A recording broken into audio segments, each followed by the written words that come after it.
This is a response to BionicDance's video entitled Atheism Plus Identity.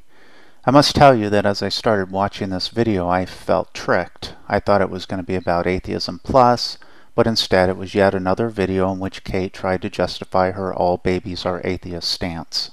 As this argument has been almost beaten to death, I'm not going to get into discussion as to whether or not babies are atheists. Frankly, I don't really care or think it matters. As far as I'm concerned, it's a useless argument.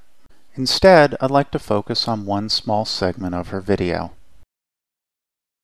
Atheism is an attribute. That attribute being non-belief in a deity. That's it. You see, a lot of people are after symmetry. They're saying that atheism has to be the equal and opposite of theism, because theism is an identity. If you say you're a Christian, that tells people a lot about you. That tells them about your morality, your tenets, your dogma, the rituals you do, what you're going to be doing on a certain day of the week, all of that stuff. Kate, I find it interesting that you don't want atheism to say anything about the atheists other than not believing in God. However, you want theism to say everything about the theist. I have news for you. It doesn't work that way. If you define atheism as a lack of belief in God, then you must also define theism as simply a belief in God, period. Consequently, other than their belief in God, there's not much more you can know about the theist from the label. Even if you narrow theist to mean Christian, this still doesn't tell you the things you state in your video. You claim to be able to know about the morality of Christians, but other than obvious things that all reasonable people oppose, such as murder, rape, etc., what claims about morality can you make that are universally accepted among Christians?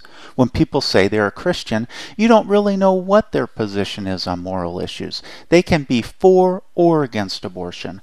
They can be for or against premarital sex. They can be for or against LGBT rights. Hell, they can even be part of the LGBT community. The label Christian tells you virtually nothing about the moral beliefs of the individual. Likewise, you claim to know the tenets of Christians. Other than a belief in Jesus and perhaps that he is the Son of God, what other universal tenets can you really name? The point is that different Christians believe different things. You claim to be able to know the dogma of Christians. Tell me, Kate, what is their dogma? And their rituals? And where they're going to be on a specific day of the week? Give me a break. You can't make all Christians fit your preconceived notion of what they are, Kate. The world isn't black and white. You think that people criticize you because they don't like you? No, they criticize you because you make stupid statements like these.